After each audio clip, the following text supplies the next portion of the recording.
everybody, and welcome to the Everyday Farmers Conference, all about getting started with small ruminants, primarily goats and sheep. We have all sheep today, though. We are talking today about how we chose to do sheep, what breed, and also kind of the field prep that we did in order to bring the sheep in onto our farm. So I'm going to have Jenna and Jordan introduce themselves, and then Robyn, and then we'll get started. And it's Jenna and Jordan Locke and Robyn Crowningshield. So go ahead, Jenna and Jordan. Hi, we're Jenna and Jordan Locke. We farm in Vanscoy, Saskatchewan, Canada. We've been farming for just under 2 years now, coming into our second lambing season, so getting excited for that. Go ahead, Robyn. Hello, everybody. We have been farming, if you want to call it that. It's more like a gentleman's farm in northwestern Massachusetts. And we have been at it. My husband inherited the land in 1998, and we've had sheep/goats since about 2001. Okay, great.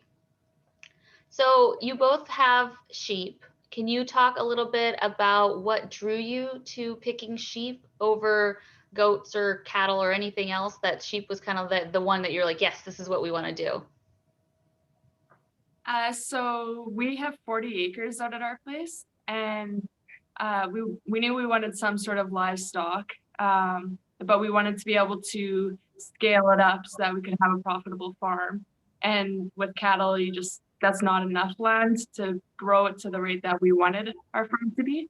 So we did a little bit of research and learned that there's a pretty good market for sheep farming. Talked to a few different family members and found mutual friends that raise sheep, and decided that that's something that we could get into, because I think it's for the amount of land that one cow could be on, 8 sheep could also be on. So it's quite a bit larger market that you can grow. So that's ultimately why we decided to go with sheep. Do you guys have a very big sheep market where you guys are? Like, a lot of people around you do sheep as well? Yeah, it's actually bizarre because we grew up north of the city. There's not really anyone that does sheep that we really have noticed. And then when we bought our acreage a few years ago, it seems like everyone out south of town everyone has a sheep farm. So yeah, I can think of probably five farms, within a 15-20 minute drive of us that all have sheep. So seems like it's kind of a popular thing out in our area, especially because where we live specifically, there's a little bit more pasture land than there is grain land. So a lot of people have livestock opposed to grain farms where we are. Mm-hmm. What about you, Robyn? What drew you to sheep? The main reason was footprint.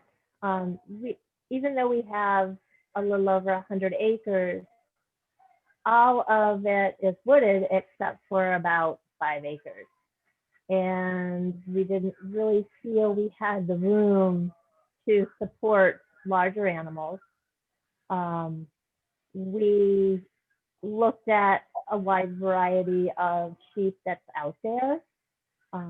We also have had goats, and we do have one currently that she's dry now, but she's our milk goat. But I'm focusing mainly on the sheep. We have also utilized our sheep in clearing a lot of the area that they now graze. We go through, let them browse it, destroy it, if that's how you want to put it, and then take the brush hog in and finish, chopping it down. We've done that when we first started out. I think it took about 5 years before we started having grass grow in to where, it was just once overgrown brambles or sumacs or whatever. Our breed of sheep is such that we've actually seen them like straddle an inch and a half sapling, walk up it, knock it completely to the ground, and everybody comes running and they strip the leaves off of it and walk off. Yeah. And just leave a bare sapling going like this in the air. So What would you say are the pros to sheep and the pros to having goats? Because you said you've had you've had goats before. goats are more pickier. You know, you have to, I mean, and I found this too. I belong to a goat group, and they're like, oh, they won't eat this, and they won't eat that. And I'm like, yeah, they will. You know, I pretty much so if you're going to be with my sheep, you're going to eat what the sheep eat. You know, yes, I will give you a little bit of hay overnight, you know, because when I milk, I bring them in from pasture and leave them in the dry lot area so that I don't have to keep tracking back out to pull them back in or, you know, take them back out after milking. Other than that, you know, it's like you guys are going to eat what everybody else eats or you're going to go hungry. And they pretty much so oblige.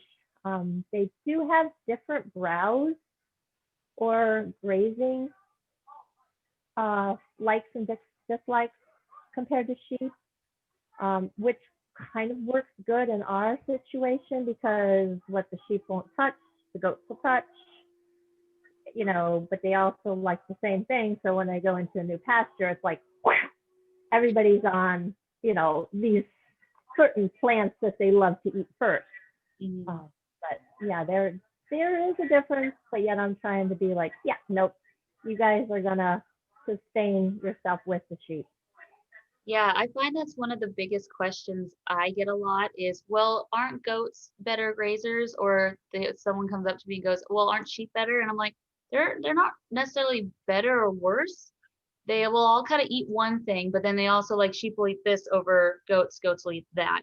And I was like, if you really want like I think a full grazing, the sheep and the goats having both on your property is good because they'll eat what the other one doesn't. But it's like it's a really hard question when someone asks me which is better. I'm like, well, it's not either or really. It kind of depends on what's on your pasture and Yep. also what you're looking for. One thing And that we've just talked fencing and too, fencing. huge thing. Yeah, because we know. talked about how goats sometimes will have a little bit more personality to them. Uh-huh. Um, Uh-huh. I mean, both will try to break out. Oh yeah. I mean, my ram's broken out a few times. But it's kind of, I don't know. Some people prefer the kind of calmer aspect to the sheep, or they like, no, I really like having an animal with some personality to it, and so they like the goats. Not that sheep don't, it's just goats tend to have that more, Yeah. I think, energetic personality.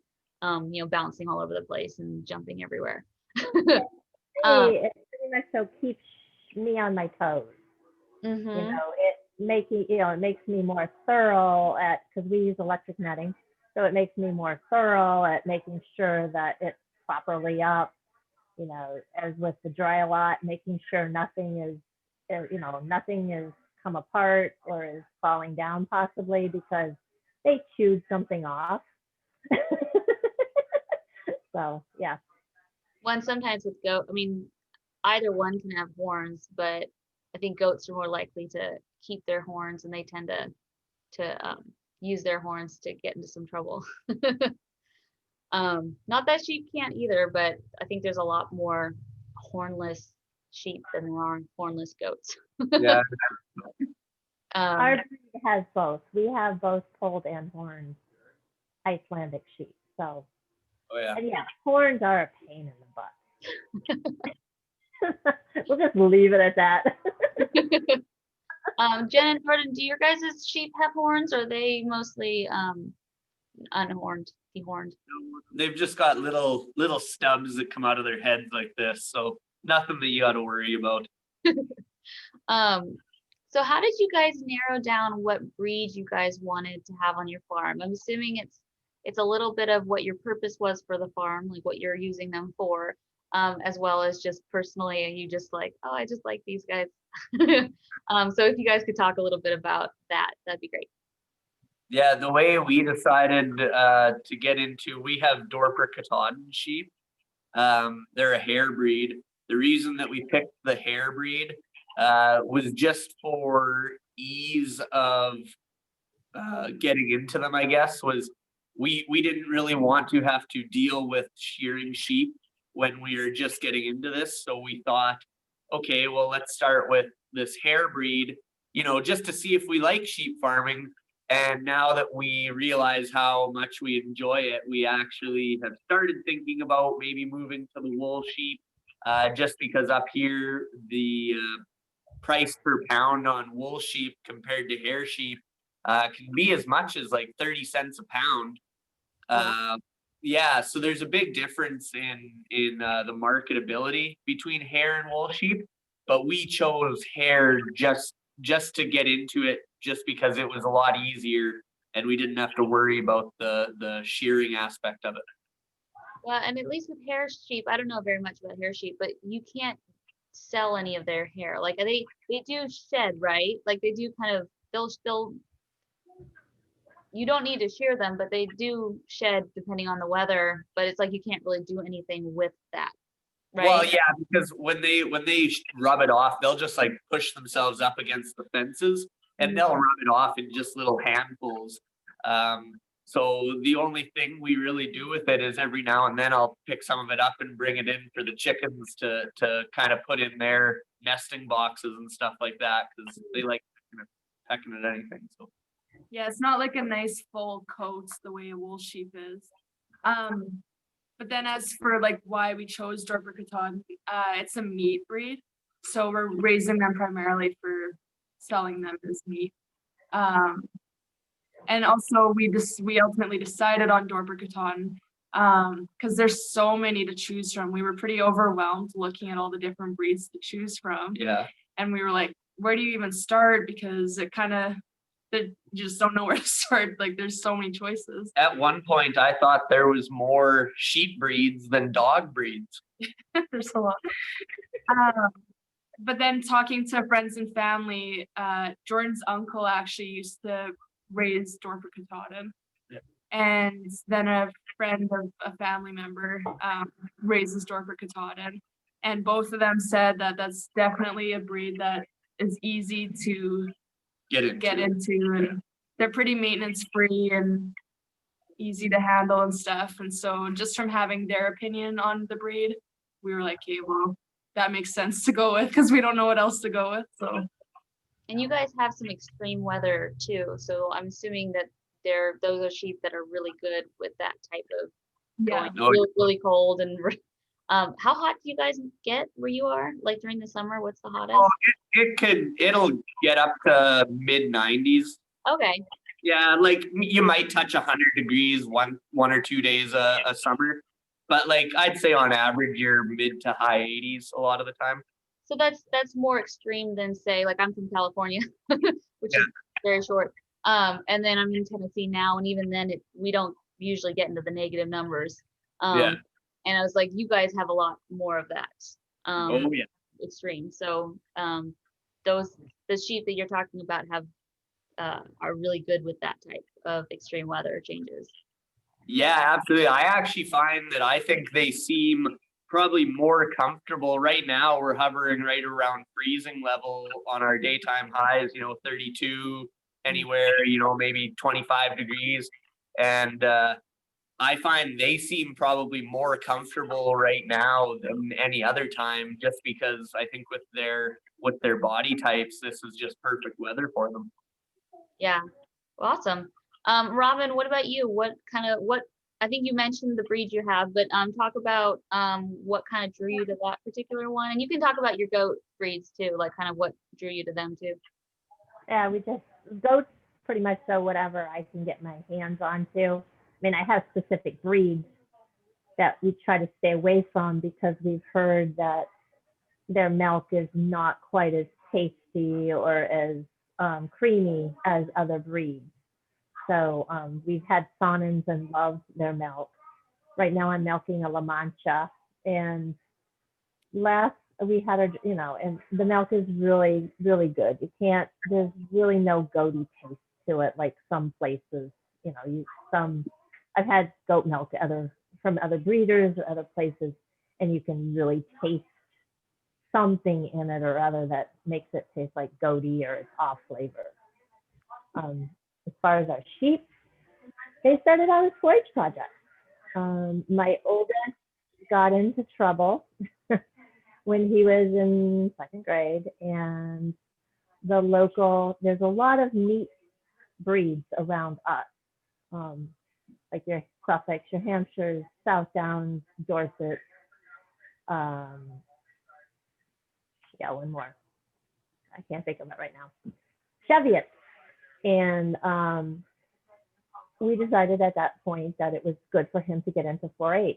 So because of what was around, that's what we started out with, was meat breeds, market lambs, and stuff like that. And then when the youngest was 5 years old, he's like, Mom, Dad, I want a sheep. I want to do showing and get into 4-H too. So we're like, I grew up with brown Swiss, and my brother also had brown Swiss. So 2 of us showing together in the same family just doesn't cut it. It doesn't really work well. So we decided when the youngest wanted sheep that we would find another breed for him. And it was at that point in time when the grass-fed movement was starting to become popular, in our area. And at that point, I decided that, I was done feeding a lot of grain. That's it, we're done, no more. And so I went on Oklahoma University's website and started researching all of the heritage type of sheep that's out there available. I pretty much so thought that we wanted something with wool. We wanted something different, something that wasn't in the area that we thought, in our area. I narrowed our search down to 2 breeds, Icelandic and the Navajo Curio, and then started doing research on the Icelandic Breeders Association of the United States, their website, to see who was a breeder that we could possibly locate one or these breeds. And it just happened to be, even though we didn't know about it, there is a farm. It was a fiber farm at the time that was like 10 minutes from us. And they just happened to breed both of those breeds. So we went up with the youngest. We went up to check everything out, to talk to him. And the lady told us right from the beginning, she's like, I am not going to sell you a Navajo Curio, knowing that it's going to be, I don't want to say a pet, but a 4-H project for a 5-year-old, because when they lamb, they are extremely protective and could possibly seriously hurt the kid, which at that point would turn the kid off. And that's how we ended up with the Icelandic. And then it's just grown from there. We started out mainly as a 4-H project, but I now breed because there's variations within the breed. You can have the dairy variation of the Icelandic. You can have the more meatier version of the Icelandic. And then you could also a lot of people just focus on the wool. So kind of their triple purpose, if that's how you want to put it. But within the breed, there are different lines that produce your different wants and needs. And I've tried to combine all 3 to end up with what we have currently. And I have told, we had some horns. I swore I'd never get any more horns. I had one born last spring with horns, and I have thrown it around in my head so many times that I want to get rid of her. But I look at her and I'm like, there is absolutely no way I can get rid of her. She is a gorgeous little ewe lamb. And she's out of my best producing ewe who's 11 years old. This ewe has produced a lot of show winners. So it's like, I'm going to have a horned animal on the farm. Robyn, I know, I know with cattle, I know you can cut horns off. Can you cut horns off goats or sheep? No?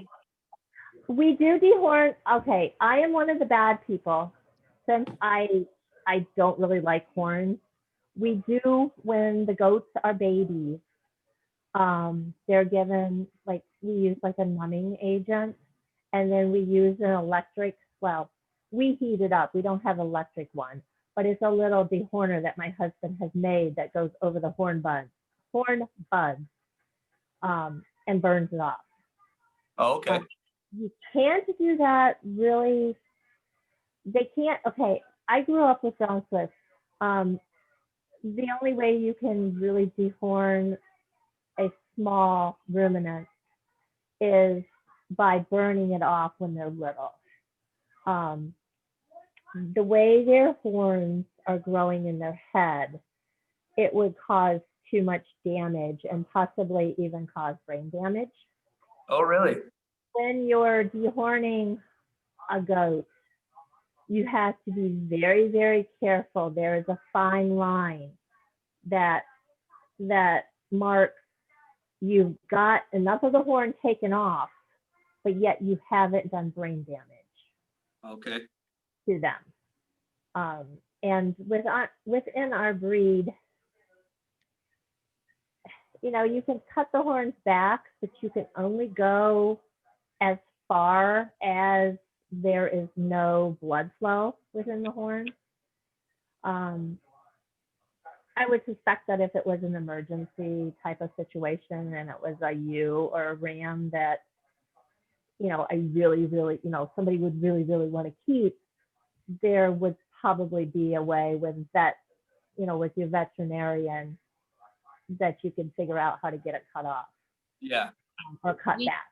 I just had a conversation in one of our discussions yesterday, and a vet was in a part of the conversation, and it's like it is technically possible, but they're like, we don't recommend it, and it's extremely dangerous.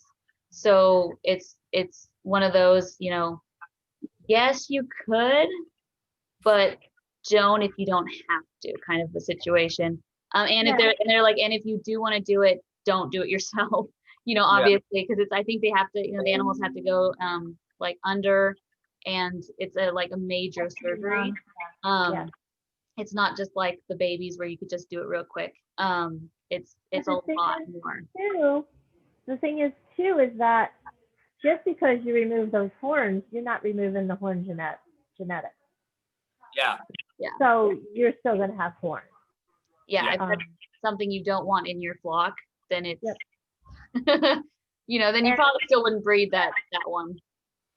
Well, I went back, both the ewe and the ram of this little girl, 5 generations back, there were horns. So, when I breed her, I'm going to keep her. And she's going to get, a very, I'm going to be very hands-on at training her, her space, my space, that type of thing. Yeah. But that's not to say that if I, when I breed her to a polled ram, she's not, she could very well have polled lambs. It's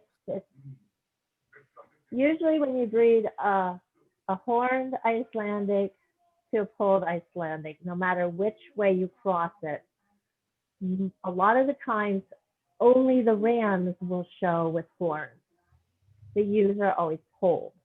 Don't ask me how I got a polled ewe. You just had to Still have in a it. haystack. You're just lucky. Yeah. So, and I'm just going to throw out what we have, because we're primarily going to be a dairy farm. We're hoping to do sheep's milk ice cream in the long run. So we wanted a breed that that produced a lot of milk. So we actually have East Friesians. But because we're kind of in the south with a lot of humidity, East Friesians, most milk or dairy animals are a little bit more sensitive. They're not as hardy. And so ours are actually crossed with Gulf Coasts because they're supposed to take temperature a lot better. And so that's why we have a crossbreed, is that they produce a lot of milk, but they're supposed to be better at temperature. We are in Tennessee. We got ours in Alabama. So Alabama is still a little warmer than us, but it's kind of a similar temperature. So we're like, this should be good. So that was, because we were going into milk, our choices were very small. There were only like 2 breeds that you hear about for sheep that are really good with milk, and it's the East Friesians, and I'm probably butchering the name, but Lucane. And whatever was around us was East Friesians. So we just were like, well, that's the closest we can get to. They sold babies, which we didn't have like a trailer, so they just got in the back of our van. And we were able to transport a lot more of them. And so ours it wasn't even so much of a, let's look at like 20 plus different breeds. We were like, no, there's really just 2. And then there's only 1 in our area. So there we go. So that helped us kind of narrow down for us. It was a really easy choice. I'm really excited because we have, I picked up a mom with 2 ewe lambs earlier this summer, and she's a purebred Dorper, but she's bred with an East Friesian ram. So now we've got these 2 cute little Dorper East Friesian ewe lamb crosses. And they're I think they're probably bred now for the first time, and I'm really excited to see what their little lambs look like, because they're really pretty looking little ewes. Are you planning to do any milking with them, or? I don't think so. I actually didn't know. What's that? Like, you might want to do a few squirts and see what it tastes like. Yeah. I didn't realize when I picked them up what the ewe lambs were bred with. I just assumed that they were maybe Dorper Katahdin, because the Katahdin will have a lot of different colors to them. And so these little ewe lambs are a real nice cream color with a lot of brown on them. And yeah, I'm just really excited to see what kind of little lambs they throw off here in the spring. Awesome. So I want to go back to the very beginning. What did your guys' first flock look like? Kind of talk about numbers, genders. We already kind of talked about what acres you guys were using. So just kind of talk about what were you guys looking for? What did you guys find? Was it what you were looking for, or were you like, no, this was actually a surprise? So just kind of talk about what that first few months of when you first got them were like. So we looked for a little while before we finally found a little flock that we wanted. There was a young man not too far from us that was selling his whole flock, which was 5 sheep. And so we messaged him, and I can't remember what he was asking. It was like $150 per sheep, I think it was. So we're like, oh, that's like a decent price. So we go there, and it was 2 rams and 3 ewes, and they were all together. It was middle of August. So they were all together, so they were likely being bred at that time. But we were so new to it. We were like, oh, whatever, like it doesn't matter that they're bred right now, even though ideally we don't want to be breeding until November. So yeah, we got those 5 home. And then since there was only 3 ewes, we didn't want to have a second ram already. So we got in contact with this other lady who does Dorper Katahdin, and she needed a ram. So we took the second ram to her and traded him for 2 ewes. We just wanted to grow our flock. And then kind of funny, because the year prior, we had bought a little swather at an auction, because we were hoping to use it for our property. And we were just like we need so many other farm implements to even make the swather worth it. So we decided that we didn't need it, but she needed a swather. So we made a deal that we'll take 3 ewes and trade her for the swather. So it's kind of funny, but we ended up with 9 sheep in total. One ram and 8 ewes. yeah. And that was how our first flock looked. Yeah. And then because the ewes that we had originally gotten were already pregnant, which we found out later when they gave birth, we had a couple surprise lambs show up right around Christmas time last year. And so that kind of started our growing our flock right away. Yeah. What about you, Robyn? Well, we had started with the meat breeds, the meat sheep earlier before we started with the Icelandic. We had like at least 2 because they really need to have 2 to be a buddy since they're a flock animal. We grew that, you know, I think we maybe had 5 or 6 of those. And then when we started with the Icelandics, because we had the other sheep, we got just 1. We wanted to see if he was really, you know, this was really something he wanted to do, or if it was just something that, well, my big brother's doing it, so I want to do it, type of thing. We paid $100 for her because she was going to a 4-H'er, or a clover bud is what they call it in Massachusetts. And we picked, her name was Marshmallow. We picked Marshmallow up 2 months, so it would have been the first part of July. We picked Marshmallow up, and when we picked her up, the lady told us, she says, you know, she is worth $1,000. We're like, what? And she's like, yeah, she's worth $1,000. At that point in time, I don't want to say Icelandic, they're not new, they're really old, but they're, you know, about that time, maybe late 90s, was when they started coming into the United States from Canada. And they were expensive. I mean, you can still pay up to that much, even maybe a little bit more, depending on the breeding now. But now it's more like between $400 and $600 for a sheep. And some places, you know, you can get them cheaper, but you pay for quality. I mean, Yeah. Something that's free is not free. We've been through that. Well, I think even most of the time, like on any private sales that we see around here, I notice that the price on Icelandics are usually a few $100s more than if you're dealing with a lot of other breeds. Yep. So that makes sense. I didn't realize that they were an overall more expensive sheep. Yeah, they are.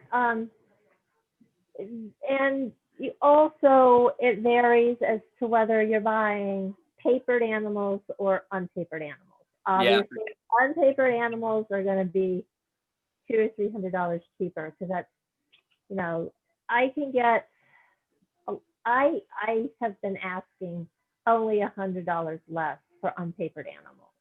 Okay. And I'm getting it. So, you know, it's I guess the beauty of the beast. And I tried to stay as local as I could. There happened to be the lady that we bought from. After we bought Marshmallow, we found in the other direction, like about 10 minutes down the road, there was another breeder that had Icelandic. And, you know, another thing that we kind of liked was that the fact that Icelandics can be bred to lamb at 1 year of age. So your flock can grow very fast. Yeah. So we did that with Marshmallow. And we had, I think we had a ewe and a ram, I forget. But I have since learned that because we show and because I want growthier animals as yearlings, breeding them to lamb at a year of age takes a lot out of the ewe. Plus, she doesn't grow very well because she's trying to feed 1 or 2 lambs. plus grow. And it's just, you know, for me, it's not a good combination. I mean, I know a lot of Icelandic breeders that do it that way. Okay. That's just their management practices.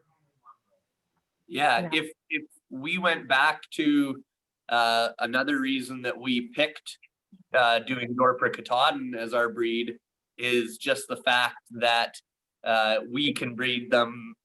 You know, if they're born in the spring, we breed them in the fall. Like our ewes that were born in April are now bred right now in December now. So that was another thing because we wanted to be able to scale up pretty quickly. So being able to breed your ewes at 6 or 8 months old, that was really appealing to us anyway.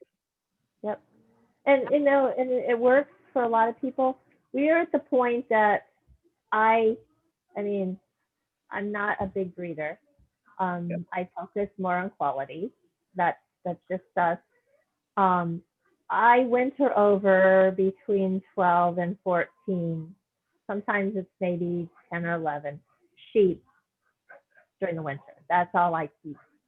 Yeah. And that's like my happy medium. You know, it's good for me to take care of. You know, we're not stressing out our resources. And, you know, I can focus on the animals individually as a whole. Yeah. I do know actually last week, both of my ewe lambs that I have kept, two of the ewe lambs that I have retained, they were both in heat.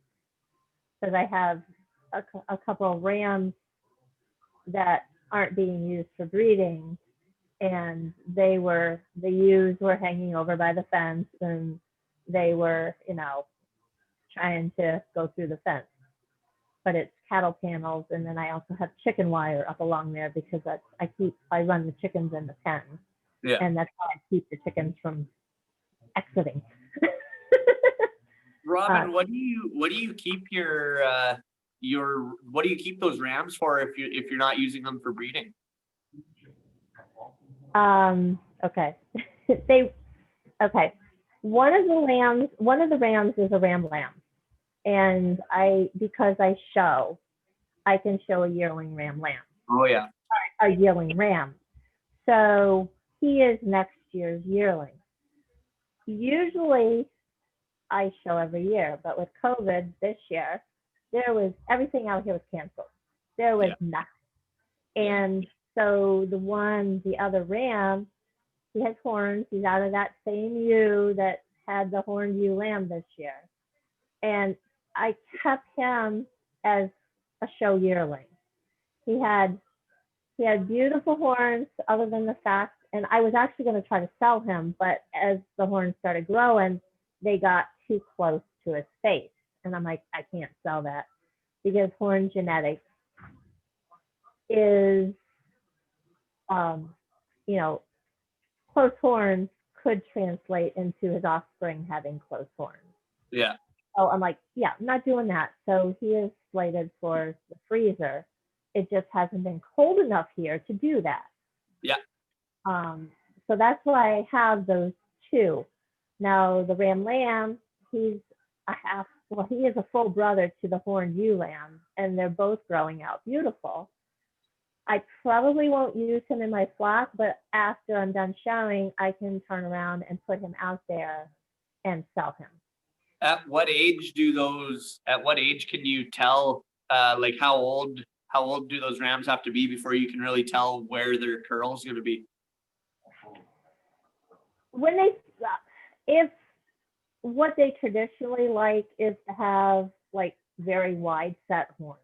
Yeah. And as a lamb, a few months old, 6 months old, you can tell how wide set his horns are. Really? Yeah. Cool. And this is another reason why I went towards old animals, is a lot of the pure horned lambs are, you know, the rams especially can be born with huge horn buds.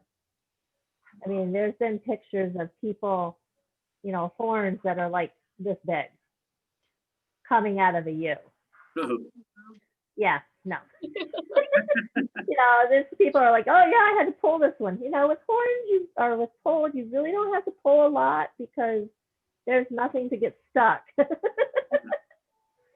So I just had my little one and the idea of horns. I was like, mine did not come out with horns, so we're good. yes, wonderful. But I wanted to reiterate the whole breeding within a year, because I think with dairy animals too, they actually said it's better to do it within a year, to breed within a year, to do kind of what you guys are doing, because I think they said something like the milk just comes in a little harder when you wait longer, Okay. or it's just healthier, or I can't remember what it was. It could be that their milk lasts longer. They can milk more seasons if you start early. And so but that's not for every breed, like we've been kind of talking about. That's kind of, I think, because it was primarily bred for milk and people wanted milk, as soon as possible, that it was like, that was what they kind of bred into. And that's why the East Frisians are like, yes, breed them within 6 months and, and stuff like that. So, just wanted to throw that out there for the dairy side. That's interesting because I have an East Frisian I bought for the milk with hopes that possibly being able to move back away from the goats. And I'm looking at her and I'm like, God, she's big enough to breed. So maybe when I bring, because my ewes and the rams still at the pasture, even though it's snowing here today. When I bring them home, maybe I'll breed her. I'll throw her in with them guys and breed her. Yeah, we got our lambs, which I'll throw in the whole money thing for that too. Is when you're getting an adult, it's going to be more expensive than getting a lamb because that's the farmer's putting a lot more work into it. You're also taking on the risk of parasites, a little bit like affecting your animal more if you're getting a baby and you're moving it onto your farm. And then you're also paying for if a sheep is pregnant. So if you pay more for a pregnant sheep than you do for one that's either not pregnant or too young to get pregnant. So I wanted to throw that out there. But for us, yeah, it was, so we got ours in February and we put him in, I think in September, because I was like, I don't want any Christmas babies. And I didn't want it sooner because I had a baby in November. So I was like, no, not this year. But we also put him in a lot earlier than we might next year because they are babies and it is their first time and they don't have any models. They don't have anyone showing them what to do. He's by himself, so he doesn't have any competition to push him to really work at it. So we're like, we're going to give them a little bit more time to figure it out. They were kind of, for a while, just teenagers, like running around not knowing what they're doing, like all hormonal, but like, I don't know, like the girls won't stand for him and he's chasing them, but he can't figure out how to get them. And it was funny. Those were the days. Yeah, I was like, yeah, but I remember that. So they were like just hormonal teenagers running around not knowing what they're doing. And I'm like, yeah, they need a little bit more time to figure that out. Yeah. So like next year, I was like, we could be having lambs for a longer time, but we were like, you know what? But we need milk as soon as possible. We're going into sheep's milk because I have issues with every other dairy but sheep. So I can't do I can do like manchego cheese because it's made from sheep's milk primarily, but other than that, I can't do like I can't just drink milk. I can't do like ice cream. I can't do like all the dessert type stuff that I really want to do. So we were like, I just want to have milk. And so we were like, just get them in and let them figure it out. And once lambing comes, we'll figure it out next year. But I just kind of wanted to throw that side out of there because you guys had mentioned the cost and just be like, keep that in mind when you're looking for your flock is if you want adult animals, they're going to cost more. We had to do bottle babies. So that's a lot more work on our end. And that we took that into account. I was in a situation where we could do that. So we were like, that's fine. And a bottle baby is going to cost a lot less than a 3-month-old lamb. Yeah. Too. Yeah. especially because yeah, because you're putting in that bottle fed work. Whereas like we got ours from a dairy farm that primarily does bottle babies. They don't let the babies stay with mom. And so they're like, it's a lot less work for us if you guys take the babies. So Yeah. so they sold it for a little cheaper because they're like, we just don't want to keep these. They're not We don't have the time. we're already at our limit of what flock number we want, so we're okay with just selling these guys off. Right. Because once you're at a huge, a couple hundred dairy, animals, there's at some point you're like, you got a cap, and then everybody else, unless you're saving them for replacements, they're gone. They gotta go. So let's switch into, and I always think this is a funny question to ask people, but did you guys feel ready when you got them?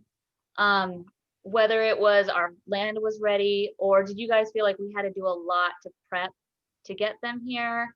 Or even once they arrived, you go in, oh, we weren't as prepped as we thought, and we need to do all these things. I'll start with you, Robyn, because it sounds like you kind of already had an established farm when you got them. So was there as much work for you in the front end? It wasn't established in per se as the infrastructure. I mean, there had been animals here, but that was a long, long, long time ago, because his uncle had, or his family, it had been my husband's family since 1914. So at one point they had dairy here, they had chickens here, and I'm sure they did work with horses and stuff like that. But he inherited just like an overgrown type of area. There was open hayland, but no buildings, no, fencing or anything like that. So I wasn't, I growing up with dairy cattle, I knew that you needed some type of infrastructure. It didn't have to be as much. So, we mainly put in like the dry lot area, and we used cattle panels for that. For quite a while, we had just like this little metal three-sided shed that we used. We also had purchased a calf hutch, and I think that was it to begin with. And as it started growing and I started needing, different, things, back when the electric netting come out, actually our neighbors bought us 2 rolls because they wanted us to graze some of their land to keep it down or to keep it open. So they bought us 2 rolls, and we started in with the electric netting, and that's all I used to graze with, specifically. We have added, my husband built a 13 by 19, a shed out there. He built, yeah, it sounds good, 13 by 19 shed. It's like an H shed, so he put a divider in the center. Half of it is where I keep the adults, and when they lamb the lambs. The other half is for feed. We feed big round bales of hay, so he dumps, he has the ability to put one of those bales right in there, and I feed right off of that. We've since added, we actually just lamb in calf hutches. I prefer them to lamb outdoors, and then I'll move them into a calf hutch. Last summer, we purchased 2 of those big white calf huts, like 2 or 3 calves can live in it, those big things, at a farm it was kind of like a farm sale, tag sale, and we paid $25 each for each of them. We bought 2. We were only going to get one, and the lady's like, oh, it's $25. And I said, can we get another one, hon? Yeah, that's awesome. And that is a lot more room than a normal calf hutch. So I think I had to pull a set of triplets last year, and there was a lot of room to work in it, which it would be really cramped in a calf hutch. Yeah. As far as structures, we really don't have, anything huge, but it works. We utilize in the pastures, we utilize evergreen trees, balsams, so that they can get in if they need to in the shade, or, like the ewes are out right now, they can get, if they want to, they can bed down under a tree. A lot of times in the middle of the winter, they don't go inside. I'll go out to do chores and they're shaking the snow off of them and there's bare ground. Yeah. Because that's what they do. What about you guys, Jenna and Jordan? What kind of things did you do to prep for the sheep? So, well, we moved on to, it was just an acreage, and it was just our house, and we built a garage, and that was it. So we really had to start totally from scratch. So it was like January 2019 when we were 2018, where we were like, okay, we're actually going to do this. Like by the summertime, we want to have everything ready to welcome sheep to our place. So in the spring, right away, we got to building our fence, and we did 400 foot by 100 foot. No, it was like Okay, I'm off. 1,000 feet by 100 feet, and we divided that off into 3 different paddocks so that we could rotationally graze them, and finish that off. And then we got to building our barn. But we didn't want to invest too much money into a barn or a structure because we didn't know if we would like it or not. So we ended up building a pallet barn. And what's the size? 30 by 30. 30 by 30. And it's been really good for us. It cost us $600 to make, and it's been really sturdy and strong. And then we welcomed our sheep. And so we thought we were totally prepared. Actually, the barn wasn't totally finished when we got the sheep. Sorry. The barn wasn't totally finished when we got our sheep, but it was nice out. It was the middle of summer. So we were like, we're fine. We can get these sheep home and then finish the barn. So that's what we ended up doing. But the day that we brought our sheep home, we unloaded them off in our little paddock and watched them for a few hours. And we were like, okay, well, this is all they're going to do is just sit here. So we can go into the city to get some like farm supplies. So we headed into the city, and we're about 45 minutes from home. And Jordan's grandpa calls us and says, your sheep are out. And we were like, no, they're not. Like, we literally just saw them. They're in our fence. And we weren't expecting him to be at our place at all. And he says, no, literally, they're out. They're behind your house. There's 5 of them. And so then we knew he wasn't just pranking us. Like, we knew he actually was at our house and they were out. So we rushed home, and sure enough, they're in our backyard eating the grass. And we realized quickly that there was already an existing fence when we built the fence, but it was just 3 strands of barbed wire. And we thought that that would be enough because it's barbed wire. Like, why would a sheep crawl through that? And so we realized, like, okay, I guess that backside needs page wire. And it's like, we kept putting them back in, but they kept crawling out right where they got out. So we quickly called Jordan's parents, who live like across the city, and they quickly went to the hardware store. It was like a half hour before they closed for the day. Quickly picked up a bunch of page wire and headed out to our place so that we could properly finish the fence. So that was a surprise we were not expecting. Yeah. Yeah, I'll share some of my stories because I share them on Instagram and people just laugh at me. They're like, your sheep act more like goats. And I was like, I don't know if it's all of them or if it's just the ram. He's not like destructive. For some reason, he just knows where all the nooks and crannies are. So we have so our property had animals before, a little bit like Robyn's. And so we had to fix some fences that were kind of leaning over and stuff like that. But we got one pasture fixed, and we've got like 3 different sections. So we were like, well, let's fix the one because they're lambs, they're babies, they don't need that much space. And then we had a dog run that we kept them in when they were really little. So it was like, okay, well, there's this tiny little dog run, so we'll keep them when they're little. And then once they're starting to graze, we'll let them out into this other pasture. But when we moved into our place, the people who had moved, took all of our gates. Um, it wasn't included in their contract, so they basically stole them. So we had no gates at all. So we had the dog run, but like no gates. And Yeah. so what we had done, the dog run was connected to the first pasture.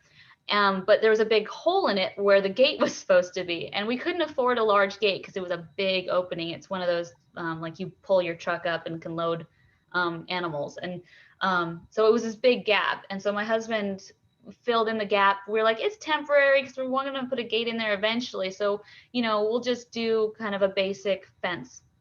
Well, we left again, did something, came back, and they were bigger by this time. And all of a sudden, our ram's out eating the grass in the area next to our, like, where we would drive up. And I'm like, why is he out? And luckily, the girls were oblivious. They hadn't even noticed he was out. But I was like, that's not okay. But we had already pretty much trained our big sheep to kind of follow us if we have corn, because that's how we get them into the barn. And so we were just like, grab some corn. So we got like a bucket. We're like, come on. And eventually we got him back in. And then we tried to separate him from the girls once he got big enough and we didn't want him breeding. And we tried to give him a little space and he didn't like that space. And so we broke out of that. And then once they were all together in the breeding, they were in another pasture that we had fixed. But the gate that we had bought, the little hooks to hook it were both facing like this. They're facing upward. And we're pretty sure the sheep stuck their head through and lifted it off. And so all of a sudden my husband's like, the sheep are out in the past, like out in our backyard, not fenced in area that's like connected to our neighbor's yard. And so of course we're running out. And at this point I'm like 7-8 months pregnant. And so my husband and I are like running after the sheep. And then another time my husband didn't hook the chain right. And they got out a second time. And we're just like, oh my gosh. Like, even like when you think your structure is fine, it's like, oh my gosh. Like, they had been in that pasture for like 2 or 3 months before they figured out the gate. So you're like, oh, we've got this. We don't need to worry. And then all of a sudden, where did they go? The nice thing about I said they were reaching through for the grass on the other side. Oh yeah. They never want their own grass. And we're city people originally. So like it didn't occur to us that this was going to be a problem. So of course now it's like this and they can't get out of it. But like once we looked at it, we're like, oh yeah, like oops. It's such an easy fix, but it's like unless you had animals before exactly. You're like, oh, that makes sense. Yeah, absolutely. We totally had experiences like that where we were like, why would we think that was okay? Like obviously they're gonna get out of that. The only good thing about sheep though is that at least when they get out and because they're a herd animal, when they get out, it's not like they're really gonna go anywhere. They kind of just they, like you said, they want that. They don't want their grass. They just want the grass on the other side of the fence, so they don't ever go very far. Yeah, we had a little garden though, and I had a pepper plant, and like our ram went straight for it, and I was like, honey, you gotta get them. They're gonna eat my peppers. And of course I'm more worried about the peppers than the sheep at this point because this is like their third time breaking out. So I was like, I know we can get them in the thing. Don't let them eat my garden. So it's funny little things that like when you first have your animals, I mean, I feel like even years later, once things start to break or, they've just had a lot of wear and tear, stuff still happens. And you're like, what? We've been doing this for 5 years and they broke out. What happened? Yeah. Because it's the upkeep. The upkeep is, you don't always know that it needs fixing until the animals tell you. Yeah, exactly. Our Icelandics they can be kind of hard on fencing. Actually, the original Marshmallow, we started out with 36-inch high electric netting. Wasn't tall enough. Yeah. She would jump out and we have some of our fences, some of it, the pasture, there's like a little hill, and then the road is below it, and we would fence at the bottom of the hill. Well, she would stand at the top of the hill and jump over the fence. And she got to the point where we would just have to holler marshmallow, and she would jump back in. But we had another ewe that I spent all summer long chasing, and not chasing her, but she would go under the fence. So from then on, I actually bought those step-in posts to also use with my electric netting to put in the middle. If it's high in some place, if there's like a hill, a little knob or something, or if there's a low spot, to tack it down, because they'll go either under or over if they can. Yeah. And that ewe, she just kept getting out, no matter how I tacked everything down. And it's like, yeah, you're going in the freezer, because But yeah, like you said, you think you have it all set, and yeah, you got one that just got to be that pain in the butt. Yeah, that's one thing that I would suggest to anybody who's just thinking about getting sheep or goats, is they have great memories, so they know exactly where they keep getting out. They'll go, you fix it, they'll go back and check to see if you did a good enough job. Like, that's one thing that we really underestimated, was how good they are at getting out of their fencing. So for people who are just getting into it, I would really suggest making sure your fencing is really good, because even our new page wire, we find they'll still slide underneath of it. So now we've started, after we put the page wire up, then we run a length of barbed wire about 6 inches off the ground as well, just so they can't dip underneath that too. And it's mainly only this newest ewe that we got in the summer. She's the escape artist, Alice. We didn't have any problems with any of the other sheep, but she just wants out. She wants the fresh hay and whatever. So she's our problem. But one thing I think is funny is I feel like they've trained us, because every time they get out, we're like, hey, quickly grab a pail. Even if it's empty, they'll think that there's oats in it, and we can like walk them back into the paddock. But they know instantly if there's oats in that pail, and they will not come until you get oats in that pail. They'll wander all over the yard until they hear the oats going in, and then they'll follow. Little pebbles or rocks works well too. We've done that. Just to make the sound of something in the bucket. That's a good idea. My husband is like so over them that he's like, he'll do the whole corn thing, but as soon as they're in, he's like, well, I'm not giving it back. Like, I don't want to, like, he's like, you guys, you think you're going to get something, but you did something naughty. So I'm not giving you treats for that. I was like, oh, I'm waiting for the day where he does that and they don't follow, because they know that he's figured that he doesn't give them. I'm like, no, it's not going for long. I would say, so one of the things I wanted to also talk about is maybe some of the surprises that came from like behaviors that you weren't expecting. For us, I just figured, sheep were like really sweet and, docile. But at least for our flock, and I don't know, they're all kind of siblings. So they all, at least the girls are, and they all got quite a lot of attitude on them. So I'm like, I think it might just be their genetic strain, is that they just, I don't know, they're kind of divas, and that surprised me, because I was expecting, docile, unless they were like in heat. I was like, then all bets are off.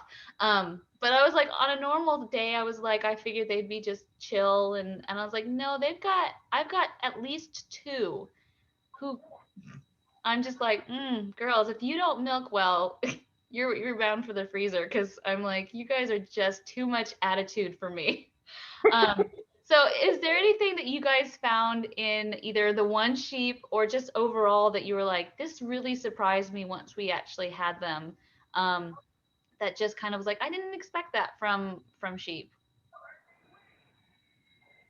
So I didn't expect them to be quite so shy. We have a couple that really love like their head rubs and stuff, and those ones surprised me just because the other ones were shy. that I was like, oh, this is kind of funny that this one ewe is fearless and just wants to be pet and cuddled, basically. Yeah. So we don't really have too many sassy sheep except for Alice. But yeah, I was pleasantly surprised when they wanted to be pet. Yeah, there's none of them that are really like, we don't have any, I don't know, you said with attitude, but I don't think we really have any with attitude. Like they're all, you know, they're skittish. They don't want you to pet them or anything, but then it's kind of funny how, you know, on their own terms, sometimes you can get a little closer than other times. And boy, and then, you know, they don't want to be touched.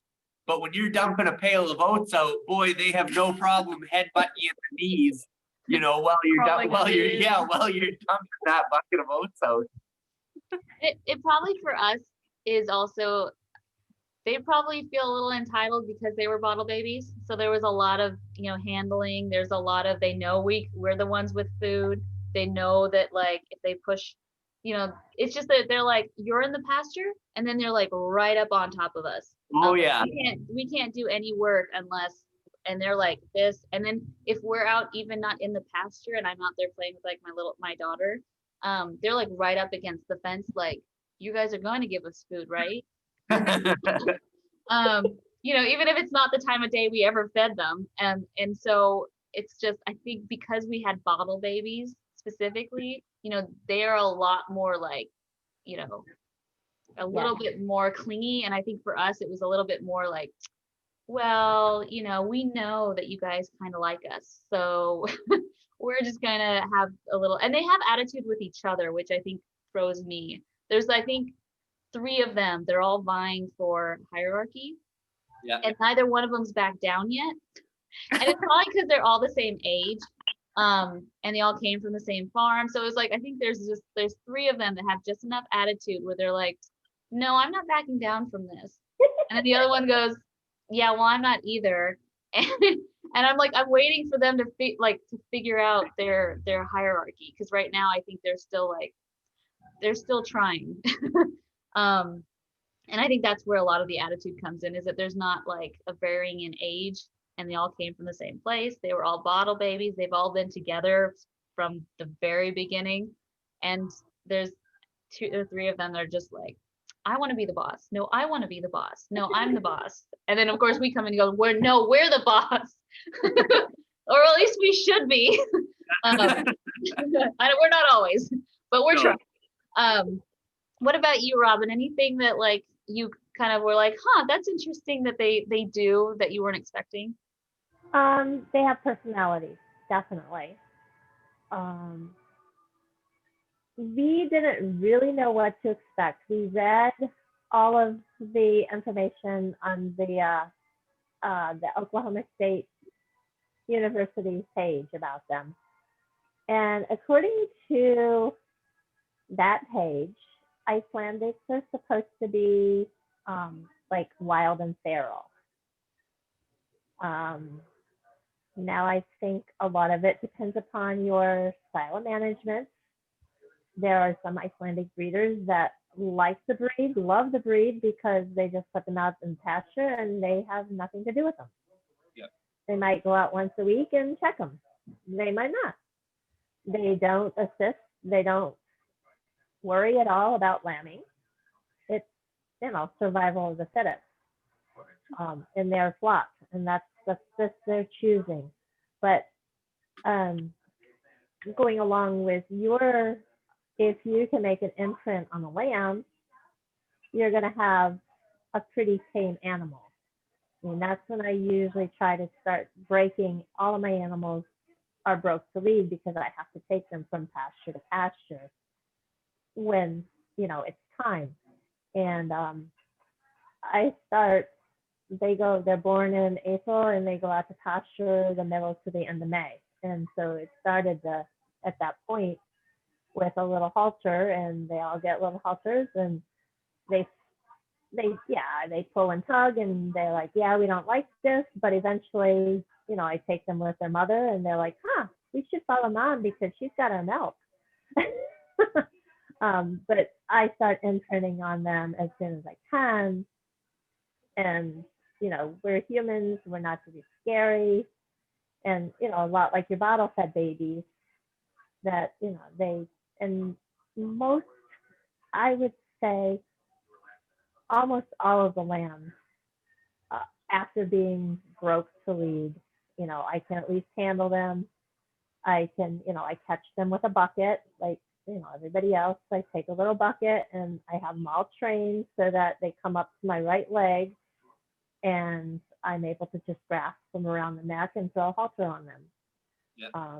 But that's my choosing, and I do that a lot because we show.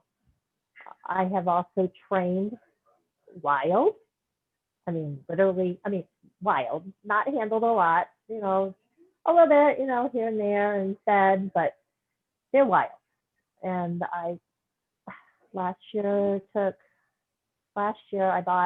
in July, I bought a yearling, and she was wild. I couldn't get near her. And we got her caught, and I started working with her. And she actually, last fall, I took her to the Big E, which is like a lot of you guys' state fairs. And she was reserve champion AOB Wool U at the Big E. But 2 months of intensive training with her and working with her. And I catch her the same way now. When I go out with the flock, I'm in with them all the time.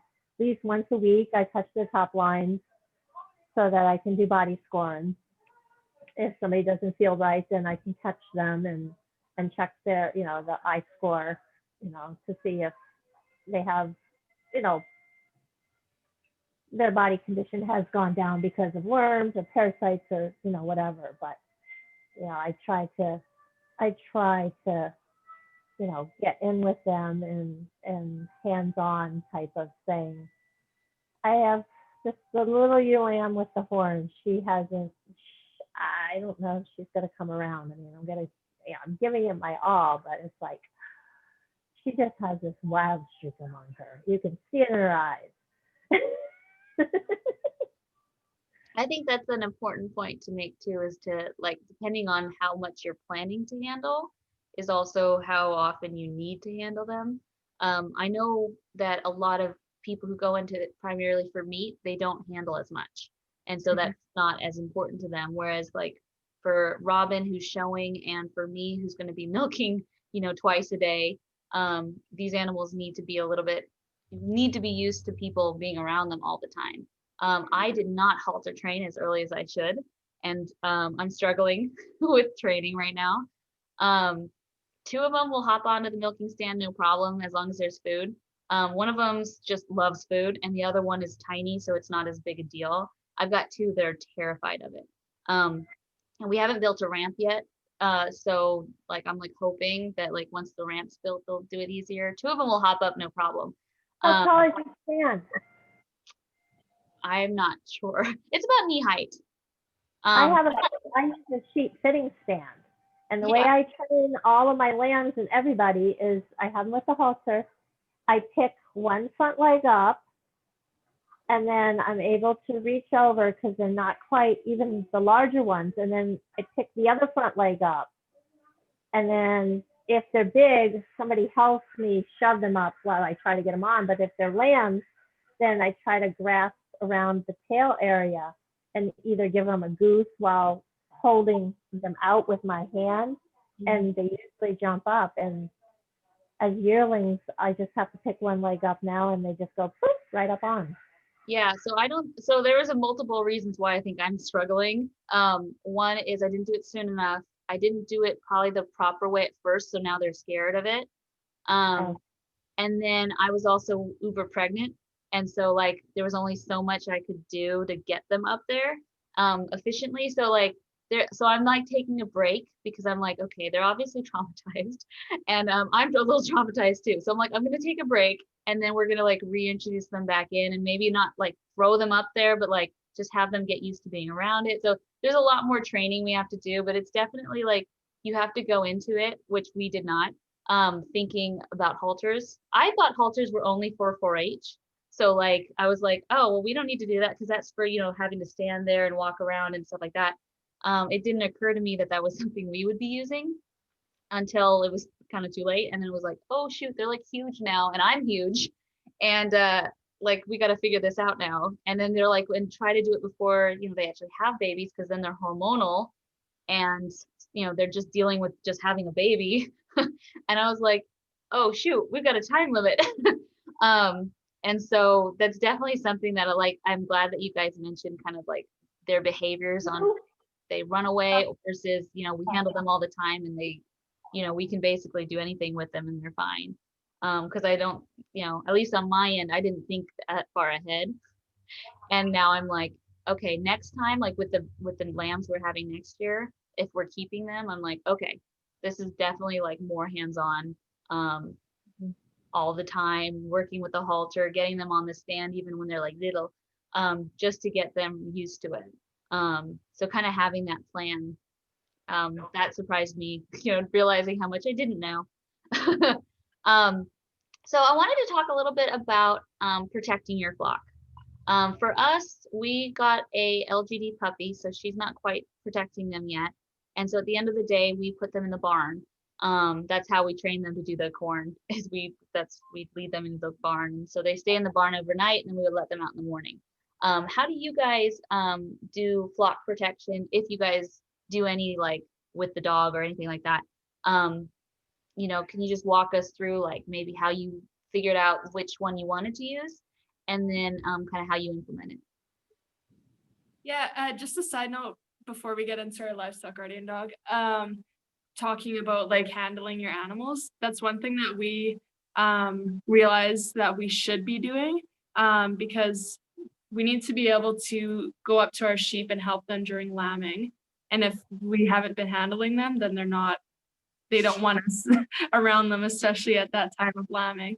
But then also for like vaccinations and hoof trimming, it would make a huge difference. So anyone getting into meat breeds, I would say don't overlook that aspect, because it would definitely help having tame animals to work with. Yeah. I've seen people with meat have like really fancy setups to where it's like they just have to go through a chute and it's really easy for them. First of all, that costs a lot. But and then it's like, okay, if that's how you want to do it, that's fine. But definitely if you don't have all that structure in place, even for meat sheep, it's like, yeah, we still have to touch them at some point in their lives. And so it just is a little easier when they're not scared. Yeah. Exactly. So going into our guardian animals, we debated for quite a while about whether or not we would do like a llama or a dog. We weren't really dog people at the time, and we just didn't really want to be tied down even more to the farm if we had to go away for a weekend worrying about, is the dog actually protecting our flock and stuff like that. But we also had heard that llamas are kind of their own issue. Like they can escape really easily, and once they escape, it's really hard to keep them home. And so we went back and forth for quite a while, and then finally decided that a dog wouldn't be such a bad idea, because we wouldn't have to worry about them escaping the fence at least. So we ended up finding a Great Pyrenees Black Lab cross that was for sale. Sorry.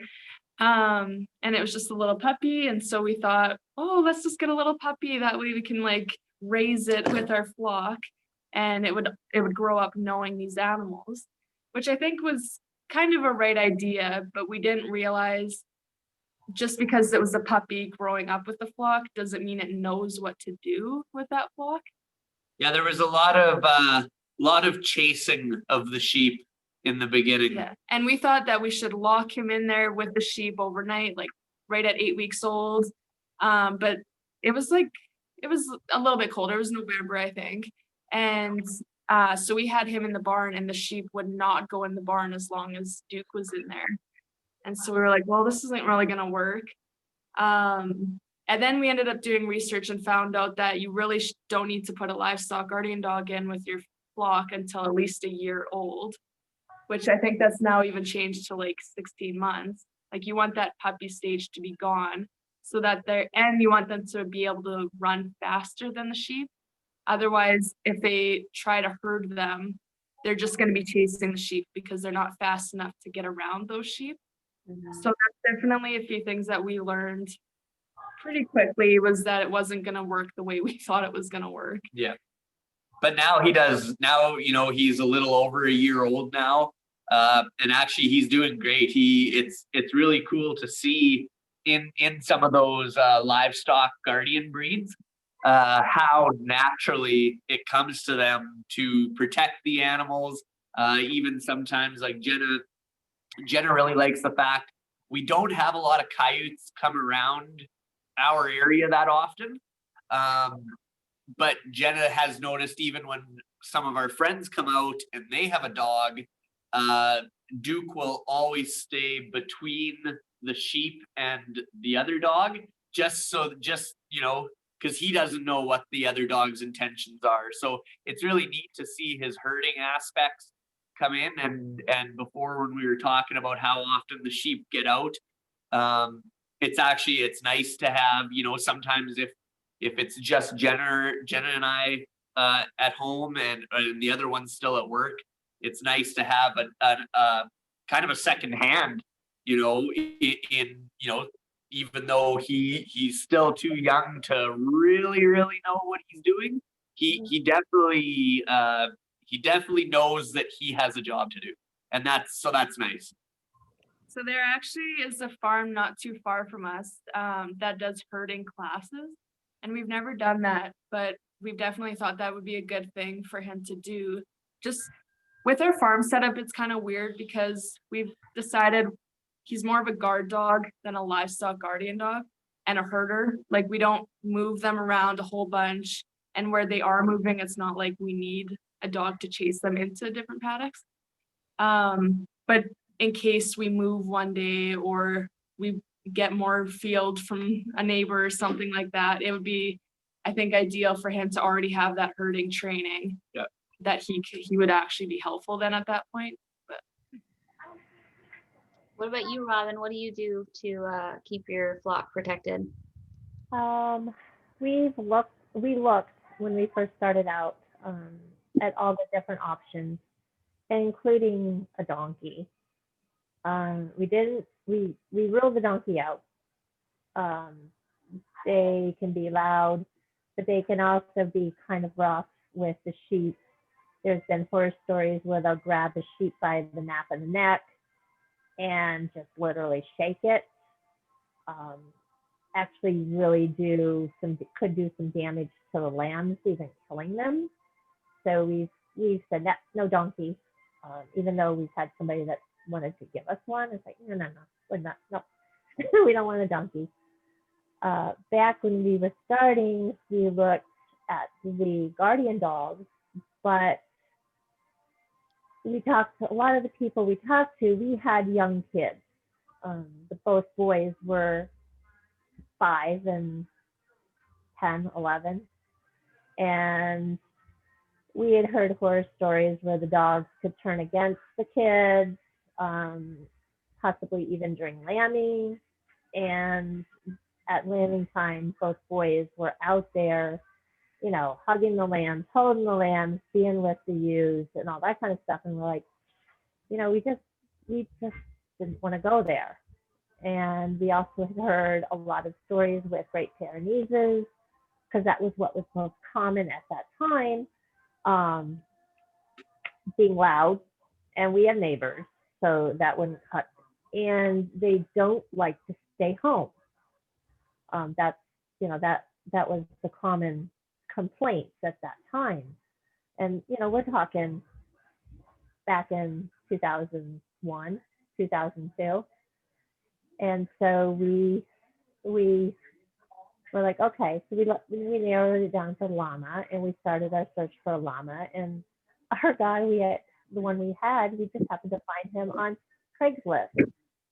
And the lady was like, I have goats. He guards my goats, but I'm having another kid and I don't have time for him. Mm-hmm. So we're like, okay. And I showed it to my husband. He's like, yeah, okay, inquire about it. And it had been on there maybe a couple of days. And she got back to me and I'm like, wasn't there somebody before me? She's like, yeah, there was, but I am doing like an interview type of process. You know, I want to make sure that the llama goes somewhere where he's going to be used and he potentially will fit in. And we ended up getting him. He lived, oh, that was 2002, 2003. He passed away 2 years ago. He had a heart attack. But and so I naturally wanted another llama, but at that a couple of years ago, we started having a lot of coyote problems in Western Massachusetts, mainly Northwestern Massachusetts. And so I started calling around for another llama, and everybody's like, what is it? This is like, you're like the 10th person this year. And this was like early in the spring that I started calling. And they're like, we don't have anything. We don't have anything. So right now we have nothing. But also way back, we started instituting, we have 4 cattle panels that are created to make a main pen, like a dry lot area. And then we radiate our electric netting from those 4 pens. And we have it set up in 4, 5 different areas throughout our grazing area. And every night the sheep are locked into that cattle panel area. A lot higher than electric netting, plus it's more secure. So they've been locked in at night since way back in the early 2000s, regardless of whether we had a guardian animal or not. That's just what I do. I just don't feel safe with them running around in the electric netting at night. I have to lock them in. Yeah. So I love your guys' points. A lot of them touch on what we decided to do. My husband has it in his head that llamas spit, and he's like, I can't handle that. And I'm like, they don't all spit like all the time. And I was like, and if they like you, I don't think that happened. He's like, but I just don't want a llama. So I was like, okay. And his was like, well, we could do donkeys, but I'm like, I don't love the idea of having an animal that doesn't produce something. Like at least with a llama or like an alpaca, they have their is it wool? It's called wool. Fiber.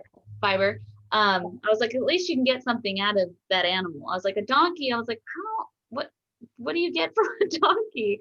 And I was like, so I don't love that. And so my husband always wanted a dog. And so I was like, okay, well, let's do a dog. But we did the whole puppy thing. Ours is just a Great Pyrenees. But our biggest issue is from a puppy, the sheep, and I guess this goes back to their attitude. They would stomp at him and try to headbutt her. Oh yeah. And when she was really little, it was like, I don't want the dog to be aggressive towards the sheep because they picked on her. So we were always monitoring her. We never let them be alone together. It was always my husband would have the dog and I would be near the sheep, and we'd kind of knock into whichever one was causing the problems, which is usually the sheep. Because the dog just wants to play, but the sheep were like stomping, like being aggressive. And so we're just like, whenever they're together, at least when she's little and not their size, we're going to monitor. And they're still not together. She's only 6 months old. So she's still got a ways to go before she's out of the puppy phase. But we do, like, every once in a while, we'll put her over near the sheep so they can kind of sniff each other. The sheep will still try to headbutt the fence to get at her. But she's never been super aggressive. She just, pounces around and wants to play. Because she's not scared of them anymore because she's not quite their size yet, but she's getting there. And she's like, I just want to chase you guys and play. We did bring one of the calmer sheep over. She's more skittish, but she's not the one that would headbutt. We let them kind of be in a pen on kind of just the two of them, and they did okay.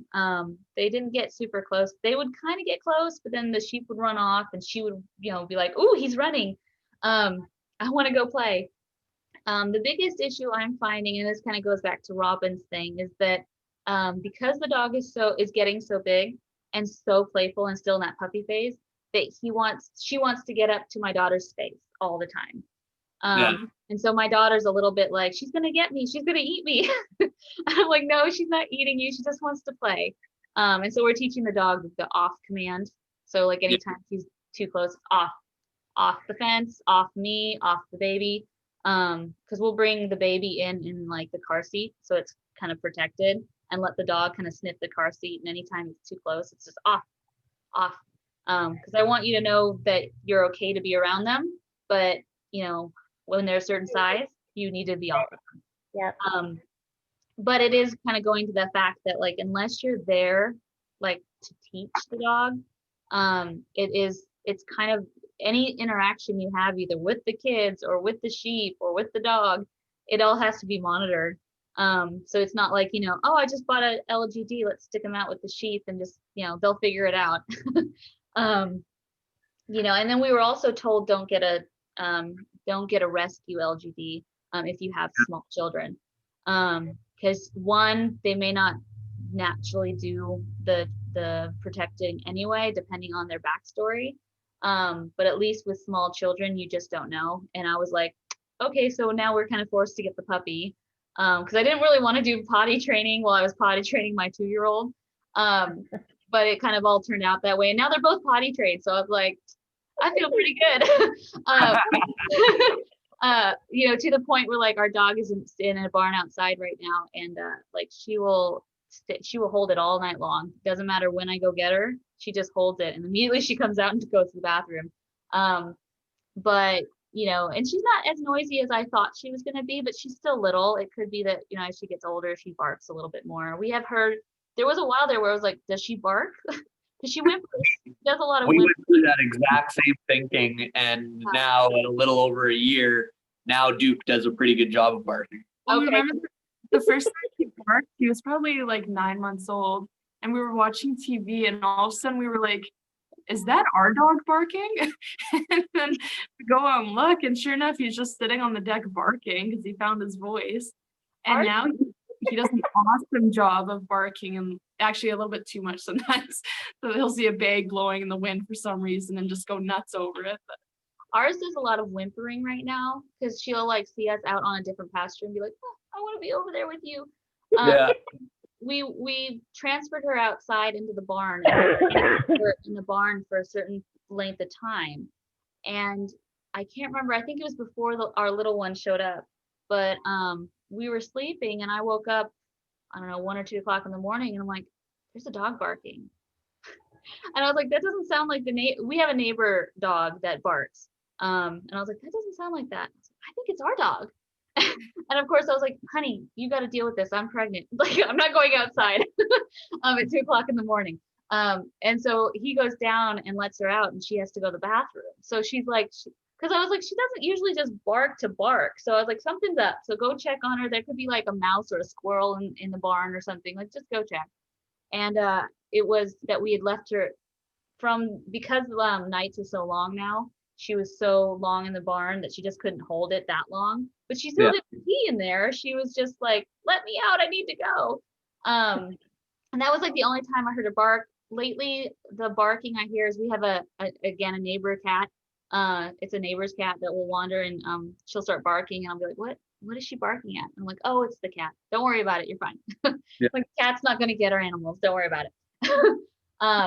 But it was definitely like, once I had the dog and I realized all the training involved, it was like, oh, maybe we should have gotten something else. Not that it would have been easier, but dogs, it's definitely a lot of like constant training, especially when they're puppies and they're getting those like teenage years of just kind of always she digs up our backyard like crazy. She eats our chicken poop, which drives me crazy.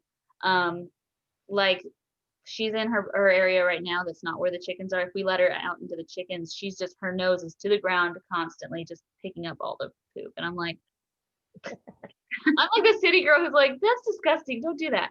So it's definitely a lot more. It's just, I don't know, maybe I've never had the other kind, so I don't know if like llamas or donkeys are really that much easier. But with a llama, not all llamas will guard. Yeah, that's and probably. if you So if you buy one, you kind of really want to buy one from a breeder that will take it back if it doesn't guard, and kind of like exchange it, Mhm. because obviously, and a lot of people too say, well, llamas need another llama to be with it, yada yada. But then a friend of ours who has like 2 or 3 llamas in their pasture of ewes, the llamas are all hanging out and the ewes are somewhere else. And it's like, aren't the llamas supposed to be with the sheep and not with their buddies? Yeah. So, there is, we don't have to really per se train them, but you can get good and bad. And Yeah. alpacas, forget it. They're not a guard animal. They're a prey animal. They're like a sheep. So they won't do anything. Yeah, I've heard actually the same thing about dogs. LGD dogs, you get more than 2 at the same time. Like a lot of people will say get 2, but it's like if you get 2, especially if they're puppies, they'll bond to each other, not you and not the animals they're supposed to protect. So I don't know if Jen and Jordan, you've heard the same thing. Because I've heard both sides. I've heard, people being like, no, you absolutely need 2, and then other ones were like, yes, maybe eventually, but start with 1. The ones that I have seen that have more than one dog is older, and then they bring in a younger one. They're not really the same age. Exactly. Yeah, and we had heard that too, Delaney. Mostly in terms of getting 2 that are both puppies, that they're gonna go crazy together, and then they're gonna kind of forget their job. We also heard a lot too about not getting a rescue livestock dog, because you don't know how they were raised, where they came from. So they said just because the breed itself might be a good livestock guardian dog doesn't mean that specific dog would be. So the place we got ours was off of a farm where, we picked it up at 8 weeks, but at least for those 8 weeks right after birth, it had been in a barn around other animals. It kind of knew that that's what its lifestyle was going to be. And Yeah. so, sorry, go ahead. Oh. My train of thought. I was just gonna say that a lot of times rescues won't let their dogs go if they know it's going to be worked on a farm as well.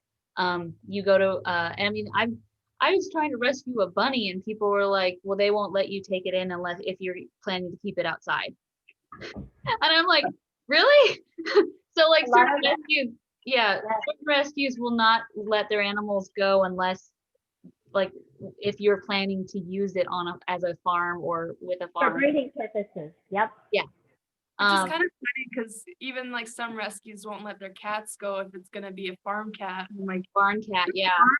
Some most farm animals are treated pretty dang good. I think they would have a pretty good life out there. Yeah.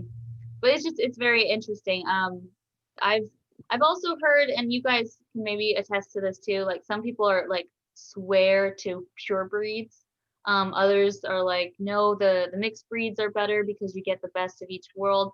I'm under the opinion that like it really just depends on the dog. Exactly. And how it's trained. I mean, some dogs are naturally going to be that way, whether they're a cross or they're not. Yes, if you spend thousands of dollars on a dog that's an absolute pure breed, that's been on a farm, that's come from parents who are, LGD, from generations past, that is more likely that you're going to have a dog that like will naturally just be good at it. But, that's also a lot of, that's a lot of money that you're putting down for an animal that may or may not work and that may or may not escape. I mean, at least Great Pyrenees is like this, I think, like Robyn said, are kind of known to wander. So you train them not to, but there's that one day that all of a sudden they could have found a way to get out, and all of a sudden they get hit by something and you're out thousands of dollars. Not because your dog is horrible or that you didn't train it, it just was that one day. I've had a friend who had an LGD who was bitten by a snake, and they had to take it to the doctors and like spend a couple $1,000s getting it fixed. And I was like, okay, but if that was the wrong snake, then that's a lot of money that you just spent, that nature just kind of took care of, but now you're like, now I have to start over.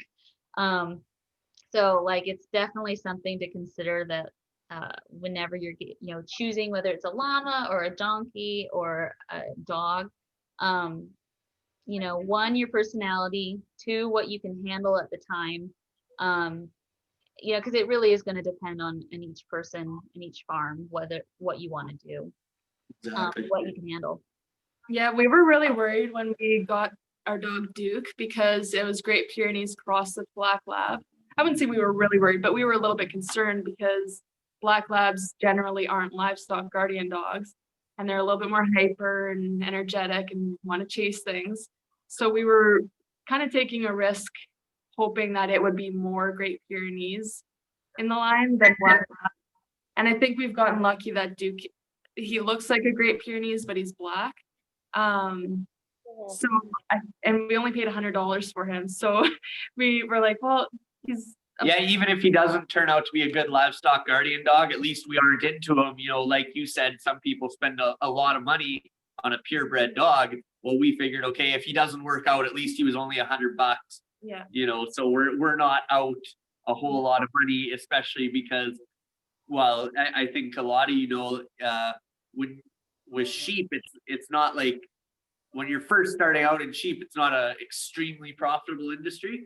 So to invest if you were to all of a sudden invest $1,500 or $1,200 into a dog, well, geez, we could have got 5 or 6, 7 more sheep for that amount of money, Yeah, that's a good point. Yeah, I think getting him at 8 weeks old was the way to go with that breed, though, just to make sure that we could at least train him. We walked around with just a leash for the longest time so that he wasn't able to chase the sheep. And I think if you're taking a risk on the breed of dog, you want to be a little bit more cautious with how you're letting him around your sheep. And more hands-on with them. Like you said, a lot of it doesn't necessarily determine what the breed matters. It's the trainer and what you do, because a lot of a dog's behavior is a reflection on you and I. Mm-hmm. Yeah. So I know we're getting towards the end here. Do you guys have or want to share anything with beginners that you're like, what, this is something I really wish someone had told me, ahead of time, that, maybe a newbie would be like, oh, that's a really good thing to consider or think about. I know we've talked about a lot of things like with dogs and kind of the fencing and stuff, but anything, it can touch on anything that we talked about. Just something that you're like, oh, this would have been nice to know, when we started. So I have 2 things. Definitely the fencing. Don't underestimate cage wire, because we were just like, barbed wire's fine. Like, they're not going to figure it out, but definitely invest in cage wire if you're going to get into sheep.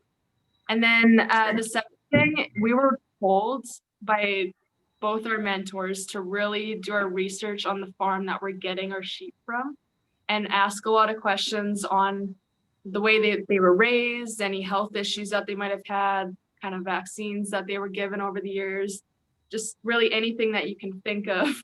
Because out of our first 5 that we got, there were a few mistakes that we could have avoided, like the fact that they were already bred.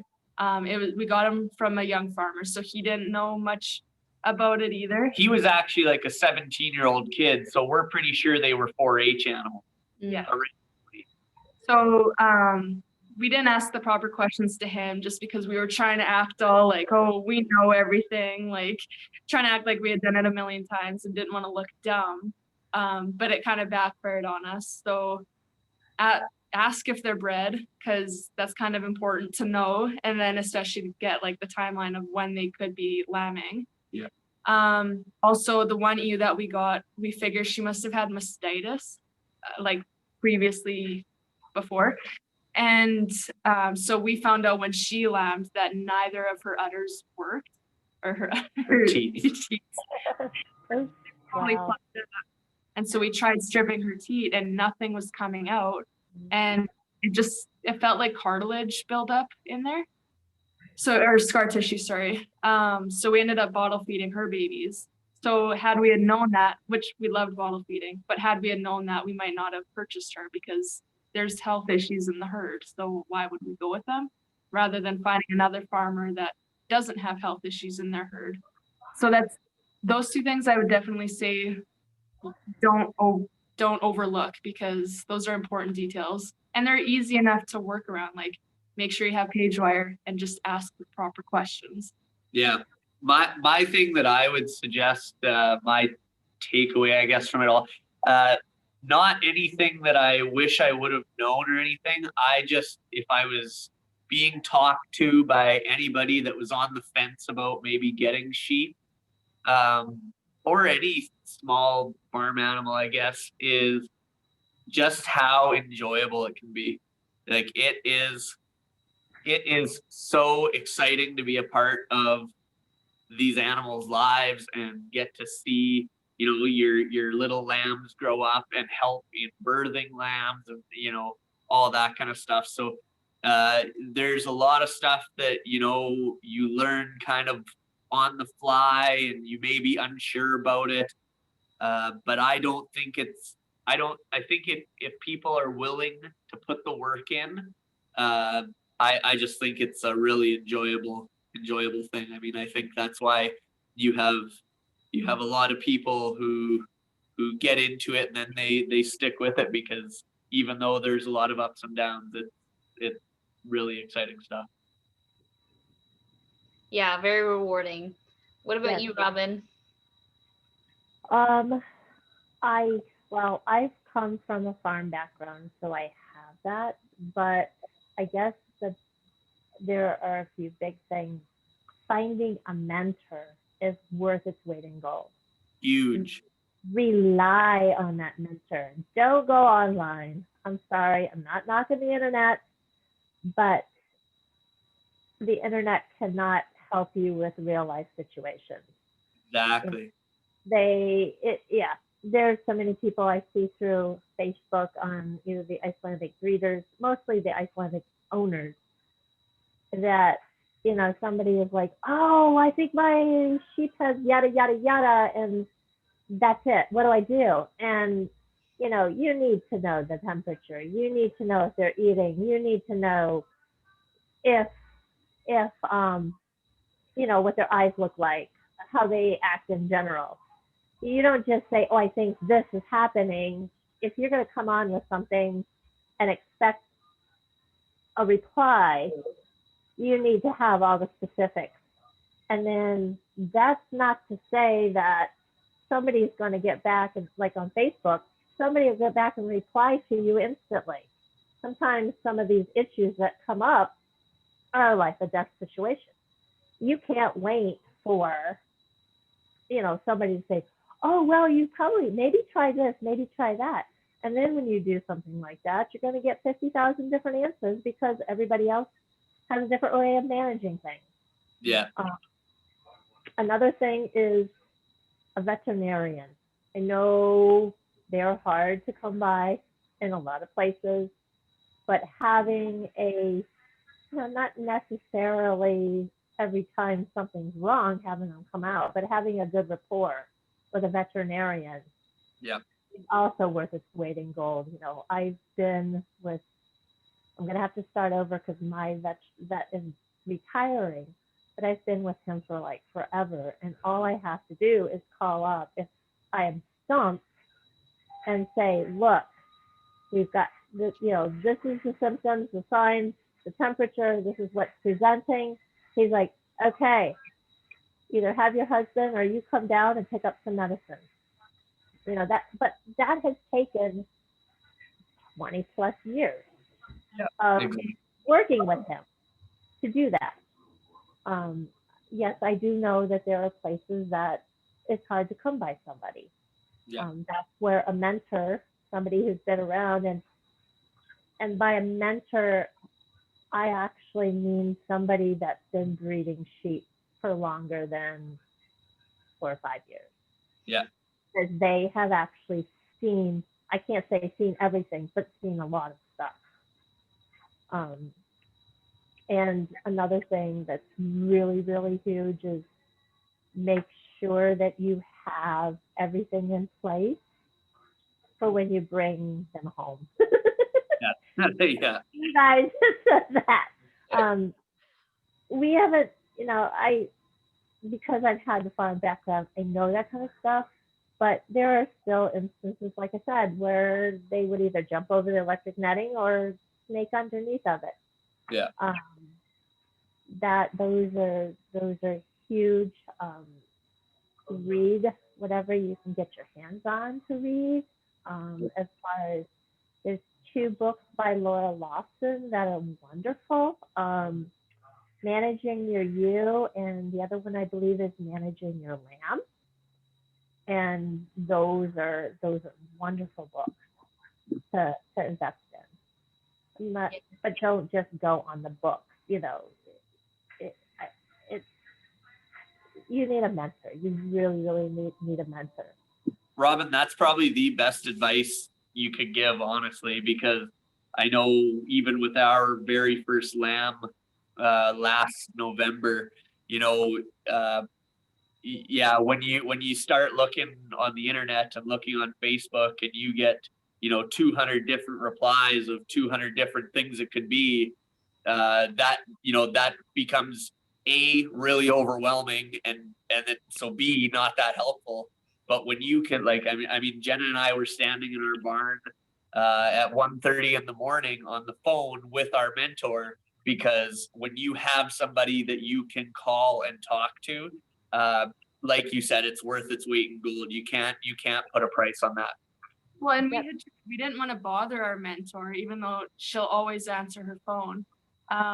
So we were Googling things, but you don't know exactly what to Google. And then you're getting a whole bunch of different answers for this. You might not even be looking at the right thing. Like you're like, well, that's it. And, and you may not, a lot of people are saying, well, have you taken the temperature? Well, no, that's the first place you start. But, somebody new is not going to know that. Exactly. There's just different things. And I agree with you guys too, is that ask questions. Ask tons of questions. And that's where a mentor can, even if you have somebody that you don't buy sheep from, yeah, that's sheep. They're like, oh, you need to find out about breeding. You need to find out if they're bred. You need to find out what kind of health, herd health their flock has been in. Actually even ask to see their flock. You can, I mean, I've been around, but you can, even a newbie can say, that one doesn't look very healthy, or that one's limping, or that one's limping. I don't think I should buy animals from this place. Yeah. Type of thing. And that's the thing. We kind of went into it buying our first 5 sheep, just knowing we're going to buy them, like no matter what.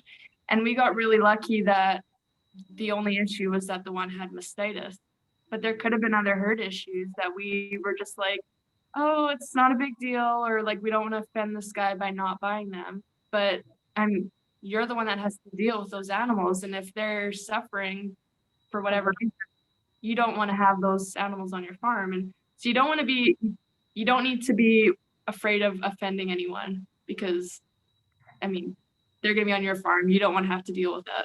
So they're going to be your animals. You got to do what's best for yourself. Well, that's it. And also the problem with going on like Facebook and saying, oh, I got doll eyes. They're eating, but just don't look right. And, the problem with that is that, like you said, you're going to get 200 different answers. Yeah. But you got to look at where those answers are coming from. They're coming from however many different management styles. Yeah.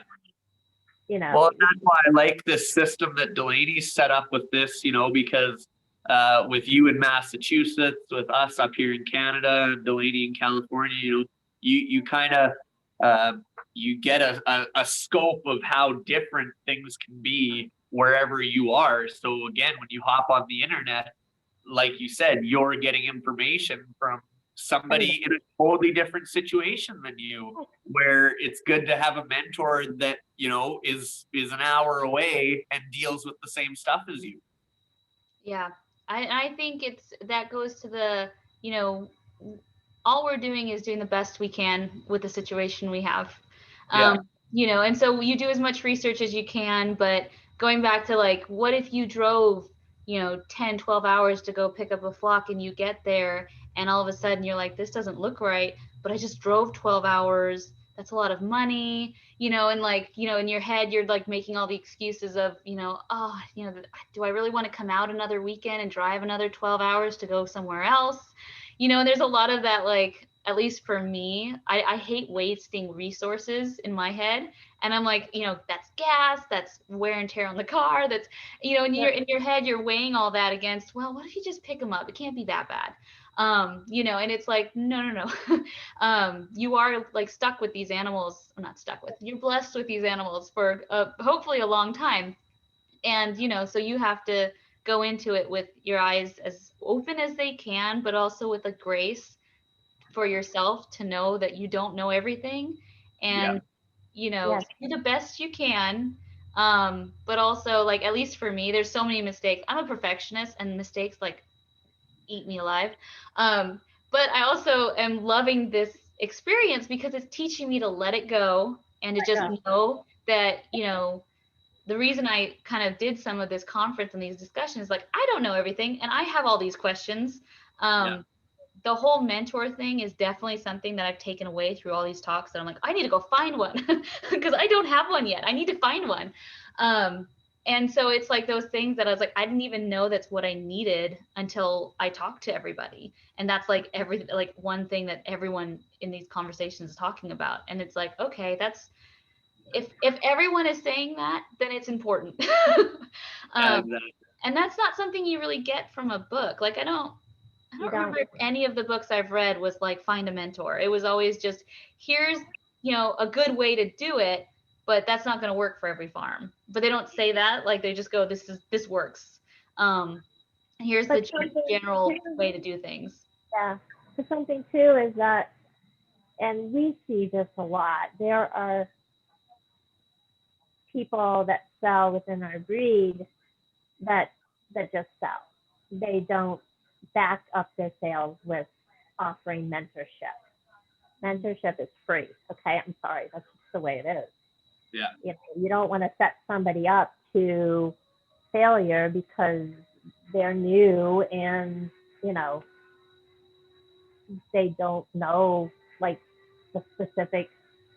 And you kind of want to have a mentor within your breed because they know the breed's specific requirements or how they've raised them. Yes, it's okay to have a mentor that has other sheep, but like with the Icelandic, they need specific things. And another breeder some of the stuff that we have to utilize within all the other breeds, they're like, you're crazy. You can't give your sheep certain things. It's poisonous to sheep, but we have to do it. So, you know, that is, yeah, a mentor is huge. And also, you know, I'm a strong, and we've touched on this earlier, you get what you pay for. I'm a strong believer that if you should try to purchase, if at all possible, from a reputable breeder. Mm-hmm. Somebody that, you know, you go out and look at their flock and everybody looks nice and healthy. They're happy. They're grazing on grass. They're, you know, and their name is not, it doesn't have to be necessarily overly well known across the whole world, but, you know, it's somebody that people are going to come back to keep purchasing animals from. Yeah. And find someone you trust, because I've had quite a few instances where I thought someone knew what they were talking about, and I was like, that doesn't sound right to me. And I looked it up and I was like, that's wrong. One of my most embarrassing ones is that a friend of mine who owned goats came over and was like, your ram has a hernia. And I was like, he does? Where? And she's like, that little bulge in his stomach is, you know, a hernia. And I'm like, don't think so. I think that's just part of the male part. And so like on my Facebook group, I like posted a picture and I'm like, okay, this is really embarrassing, but I'm assuming this is the male part and not a hernia, right? And it was like, and everyone was like laughing at me and I was like, but I wasn't embarrassed because like I need to know if it's a hernia or not, but I don't think it is. Another one that just happened recently, which was more dangerous, is I went to go get a sheep block from our co-op. And they gave it to me and I was looking at it and it didn't look right to me when we got it. It looked different, but I didn't look too hard until we got home. And I realized it was really firm and I was like, well, does it have molasses in it? Because usually the molasses is what tears it away. So I was looking at the ingredients for what was in it and it said not good for sheep.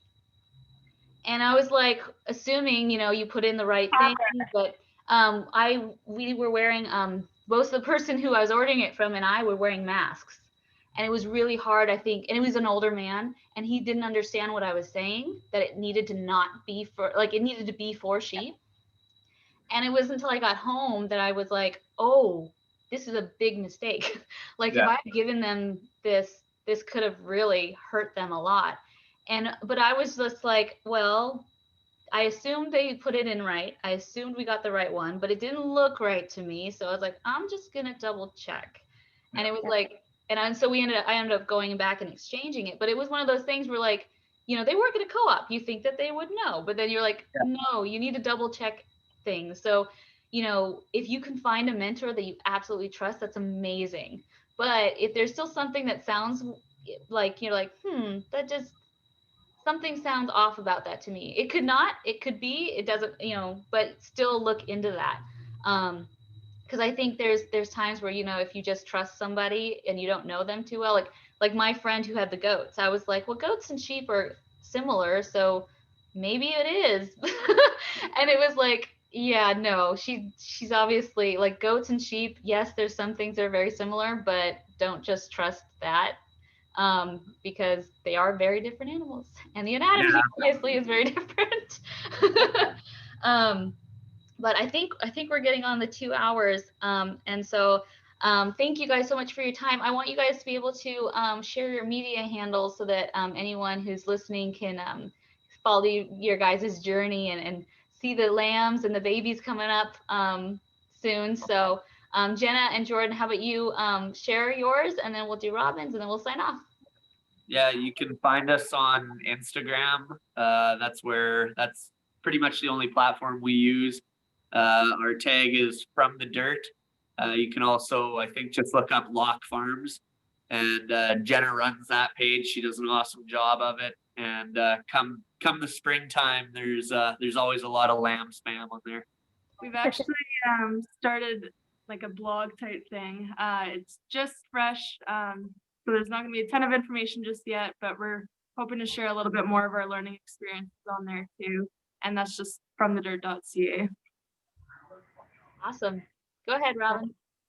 Okay, you can find us on Facebook, and I'm just, it's a work in progress type of thing. I'm going to be posting a little bit more because I've been asked to be included in some kind of like Facebook blog hops. Yeah. It's Cozy Nook Homestead, and that's spelled COZIE. Nook Homestead on Facebook.